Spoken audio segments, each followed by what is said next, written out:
CBS 뉴스는 CBS 홈페이지 cbs.co.kr이나 노코뉴스 홈페이지 노코뉴스.co.kr, 스마트폰 애플리케이션과 팟캐스트를 통해 다시 보고 들으실 수 있습니다. 이어서 부산 소식입니다. 부산에서 처음으로 공업단지가 자리 잡았던 영도의 노후공업지역 시범사업이 정부의 예비타당성 조사를 통과했습니다. 노후공업단지가 커피와 해양신산업 지역으로 탈바꿈할 전망입니다. 보도에 박중석 기자입니다. 1900년대 초 국내 최초의 근대식 조선소를 시작으로 공업단지가 자리 잡은 영도. 조선업 침체와 인구 유출 등으로 침체 일로를 걷던 영도의 변화의 바람이 불 전망입니다. 부산시는 영도 노후공업단지 시범사업이 기획재정부의 예비타당성 심사를 통과했다고 밝혔습니다. 시범사업 부지는 옛 한국타이어 부산공장 부지 8만 9천여 제곱미터로 이곳은 영도 노후공업지역 재생사업인 영블루벨트 사업부지의 핵심으로 꼽힙니다. 부산시 김광희 도시균형발전실장입니다. 그리고 이 인근 지역은 청학동과 동삼동에 위치한 노후공업지역 재생사업, 여기에 약 50만 제곱미터가 됩니다만은 여기 중간에 위치하고 있기 앵커 역할을 할 수 있는 핵심적인 부지가 되겠습니다. 부산시와 한국토지주택공사는 시범사업 부지에 대한 실시 설계 등 행정 절차를 거쳐 2025년 착공에 나서 2027년까지 부지 조성을 완료하고 분양 절차에 들어간다는 계획입니다. 이곳에는 지식산업센터와 커피산업지구, 물류기업 등이 자리할 전망입니다. 이번 시범사업 예타 통과는 영블루벨트는 물론 북항 3단계 재개발 사업의 마중물 역할을 할 수 있다는 데 의미가 있습니다. 시는 이와 관련해 영블루벨트 조성 사업 마스터 플랜 용역을 추진하고 있어 원도심 영도의 변화가 빠르게 전개될 것으로 기대됩니다. CBS 뉴스 박중석입니다. 아이를 함께 키우는 도시 부산을 만들기 위해 출산 돌봄 정책을 재정비하거나 새로 도입하자는 제안이 부산시의회에서 잇따랐습니다. 박진홍 기자가 보도합니다. 부산 지역 공중이용 시설에서 흔히 볼 수 있는 임산부 전용 주차구역.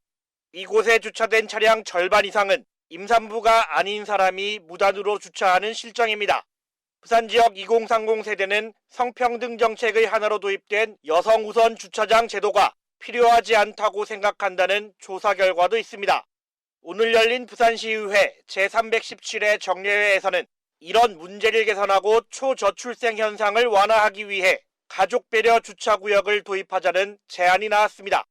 우선 주차 대상을 임산부와 만 6세 미만 자녀가 있는 가정으로 확대해 실질적인 도움을 주자는 겁니다.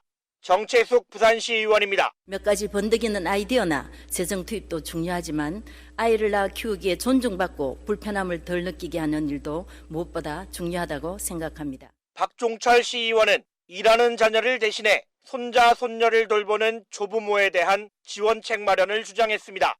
부산에는 현재 손자, 손녀를 도맡아 양육하는 조부모가 2만 2천 명에 달하는데 각종 수당 등을 지급하는 다른 지자체와 달리 부산은 별다른 지원책이 없다는 겁니다.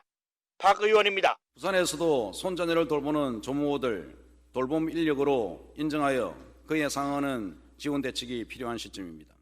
지난해 부산의 학계 출산율은 서울 다음으로 낮은 0.7이며 의원들의 제안이 받아들여져 함께 키우는 부산을 만드는 데 도움을 줄지 주목됩니다. CBS 뉴스 박준홍입니다. 강남 출신 성형 전문의라고 속여 70여 차례 무면허 수술을 한 50대 간호조무사와 병원 대표가 경찰에 검거됐습니다. 이들은 환자들에게 허위 진료 기록을 발급해 보험 사기 행각까지 벌인 것으로 드러났습니다. 보도에 정혜린 기자입니다. 부산에 사는 A씨는 지난해 지인으로부터 수술 실력이 뛰어나다며 경남 양산의 한 의원을 소개받았습니다. 강남 출신 유명 성형외과 의사가 직접 수술한다는 말을 믿고 해당 의사에게 성형수술을 받았지만 얼마 뒤 심각한 부작용이 나타나기 시작했습니다. A씨입니다. 그냥 진짜 의사인 줄 알았죠. 가슴 부작용도 심각하고 이제 코 옆에는 여기 좀 튀어나와요. 알고 보니 A씨의 수술을 집도한 의사는 강남 출신은커녕 의사 면허조차 없는 간호조무사였습니다. 의사 행세를 한 50대 간호조무사 B씨는 2021년 10월부터 지난 5월까지 무려 72차례나 무면허 성형수술을 한 것으로 드러났습니다. 심지어 진짜 의사도 속여 성형수술법을 가르쳐주거나 중국까지 원정수술을 하는 대범함도 보였습니다. B씨가 속한 병원은 대표 C씨가 의사 면허를 빌려 불법 운영한 사무장병원으로 성형수술 대신 무좀시술 등 치료를 목적으로 한 의료행위를 한 것처럼 허위진료 서류까지 발급했습니다. 이 병원에 다녀간 환자 305명은 허위 서류로 실손보험을 청구해 평균 300만 원 상당, 모두 합쳐 10억 원에 달하는 보험금을 받아 챙겼습니다. 부산경찰청 관계자입니다. 환자는 진짜 의사인 줄 알고 했는데 무면 의사한테 받았으니 피해자이면서도 요 사기의 공범이 되는 거죠. 부산경찰청은 보험 사기와 의료법 위반 등 혐의로 B씨와 C씨를 구속 송치하고 보험금을 허위로 타낸 환자 등 317명을 입건했습니다. CBS 뉴스 정혜린입니다.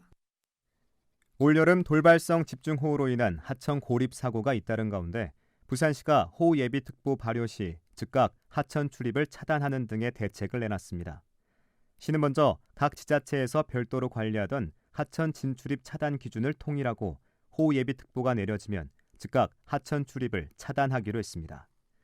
또 올해 연말까지 지역 주요 하천 133개소에 자동 차단 시설을 설치하고 63곳에는 비상사다리를 놓기로 했습니다.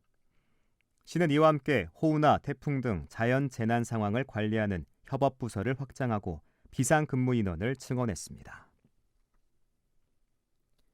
부산경찰청은 청 소속 A 경감이 근무 시간을 허위로 전산에 입력하고 수당을 부당하게 받아간 정황을 포착해 감사를 벌이고 있습니다. A 경감은 결재권자 몰래 허위로 초과 근무를 결제하고 같은 팀 직원들의 근무 기록도 허위로 입력한 것으로 알려졌습니다. 부산시청 소속 공무원들이 이른바 매크로 프로그램을 이용해 수백만 원대 수당을 부정하게 받은 데 이어 경찰까지 허위 수당을 받은 정황이 나오면서 공무원 초과 수당에 대한 대대적인 점검이 필요하다는 지적입니다.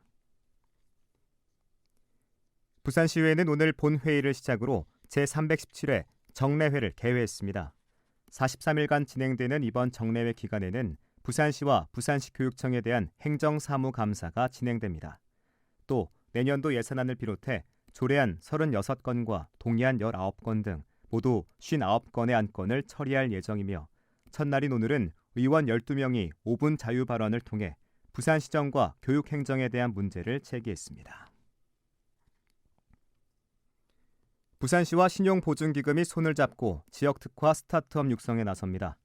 부산시와 신용보증기금은 오늘 오후 시청 국제의전실에서 글로컬 스타트업 공동지원사업 추진을 위한 업무 협약을 체결했습니다. 이 협약을 통해 두 기관은 창업 7년 이내 성장 가능성이 큰 지역의 스타트업을 발굴해 각종 지원 사업을 추진할 계획입니다. 부산시 교육청은 내일과 모레 이틀간 중학교 2학년 학생과 학부모, 교사를 대상으로 2028 대입제도 개편 시한 분석과 대입 준비 방법 설명회를 개최합니다. 이번 설명회는 지난달 교육부에서 발표한 2028 대학 입시제도 개편 시안에 대한 학부모의 궁금증을 해소하고 정확한 정보를 제공하기 위한 것입니다. 내일은 북구 한국방송통신대학교에서 저녁 7시에, 모레 설명회는 부산교육연구정보원에서 저녁 7시에 개최되며 강동환 부산학력개발원 교육연구사가 강사로 나서 개편안을 설명합니다. 부산시는 내일부터 사흘간 백스코에서 제7회 세계인문학 포럼을 개최합니다. 끝으로 날씨입니다. 부산은 오늘 대체로 맑은 가운데 낮 최고 기온은 18.3도를 기록했습니다. 내일은 아침 기온이 8도까지 떨어져 쌀쌀하겠고 낮 최고 기온은 20도로 예상됩니다. 해안을 중심으로 다소 강한 바람이 불고 있어 항해하는 선박이나 낚시객들은 주의하셔야겠습니다. 부산의 현재 기온 16.1도, 습도는 27%입니다.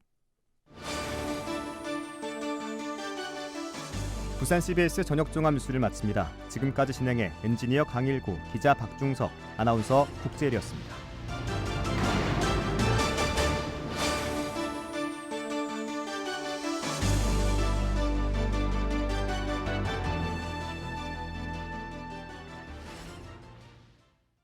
CBS